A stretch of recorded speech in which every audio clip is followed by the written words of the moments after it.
Maishani, hiyo watu wa mbele waende polepole.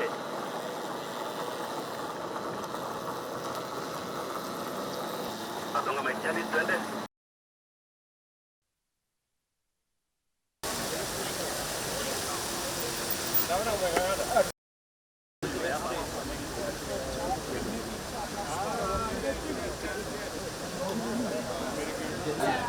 Welcome to your Nairobi. Yes, thank you very much. I'm glad to be here.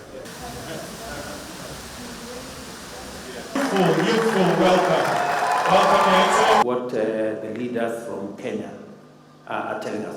What do we consider the outcome of this summit as a success? Number one, the fact that we are having this first ever conference on climate change is in itself a statement of success. Just the holding of this conference is in itself a very big step. It's the first time Africa is mobilizing itself, putting their ideas, putting their suggestions, and suggesting the way we resolve the climate change puzzle. The fact that we are doing that is in itself a realization that we have a contribution to make. That's number one. Number two, that we're going to carry this forward into the United Nations General Assembly, into COP28, and we seek to influence in a new way, rather than complaining, rather than being victims. We want to be champions of solutions. It's a new paradigm shift in African narrative and attitude as we face global challenges. It will be for the first time what I have seen in one of the flyers, African-led solutions to global problems. For the first time, Africa is discussing solutions that are African-led for global challenges. I think that is the success of this conference. We have credible ideas. We have well thought out suggestions on how we think we can resolve climate change, but still be able to make our continent a winner, not just as a champion for the solutions. In fact, in this climate change challenge lies Africa's opportunity to be a global leader in development, and we should be able to look at that. They say beneath every cloud is a silver lining. We chose this time round not to focus on the cloud, but to focus on the silver lining. That we are realistic about where countries are. It's also important for us to say two things. Even as we push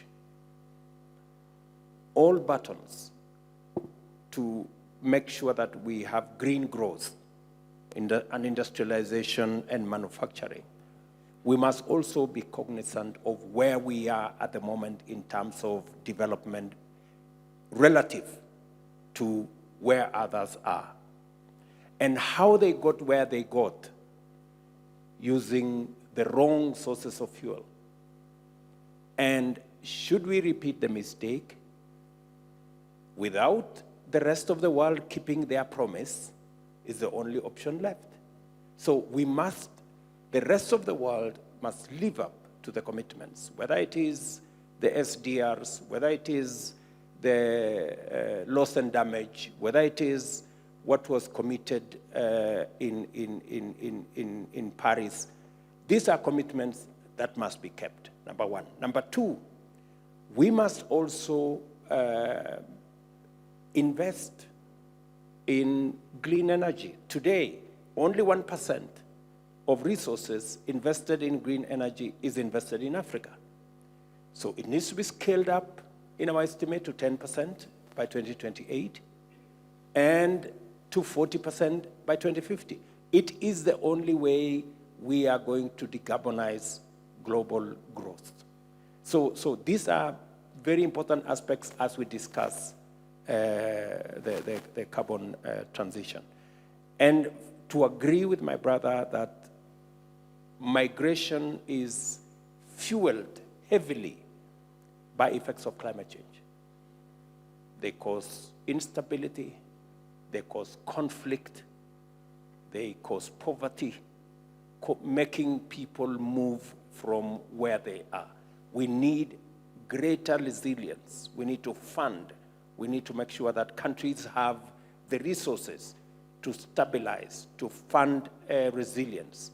And that is why financing becomes a very big component of the conversation. And when we talk about financing, we're not talking just about loans, as my brother has said. And especially if we are getting loans 5 times more expensively than others. And that's why the conversation around financing is very important. And that's why I'm very happy that this summit of young people is saying, let's have a conversation about a green bank, where new ideas, new concepts, new shareholders will have a conversation. Bill Gates, one of the richest people on earth, said the best way to deal with poverty is chicken farming. That's Bill Gates. Yeah, so I want you to listen to that carefully. And in that space, you have an opportunity in the whole farming arena. I have listened to Adesina many times, and he says the next billionaires will be billionaires around farming. I've heard you say that, Adesina. Have you changed your mind? No, it's true. It's true. He says he still believes it is. So that is the space that not only gives us an opportunity to have a globe that is food secure, but also creates real value, real jobs, real enterprises, and real wealth, if I may say that, real wealth. So the investments are modest. The technology is available on what you need to do. Raw materials are local, and the technology, including know-how, is also local. Chicken farming is not something new. It's been here for us for decades.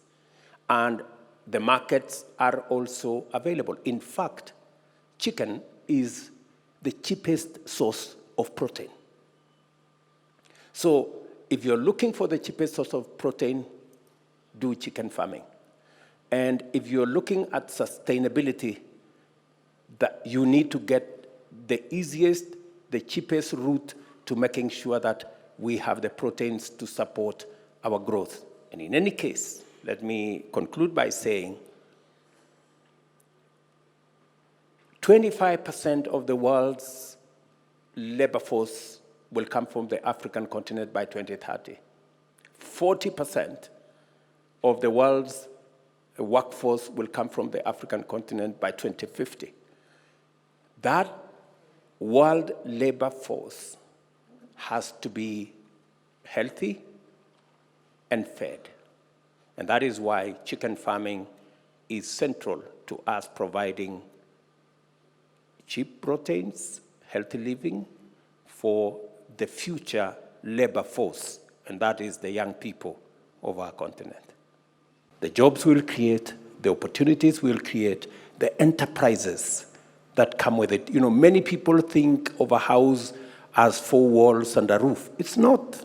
They're huge industries that would create doors, that would create windows, that would create... We're going to create millions of enterprises in that space. We're going to employ millions of young people. We're going to get rid of informal settlements. We have 1,410 slums in Kenya.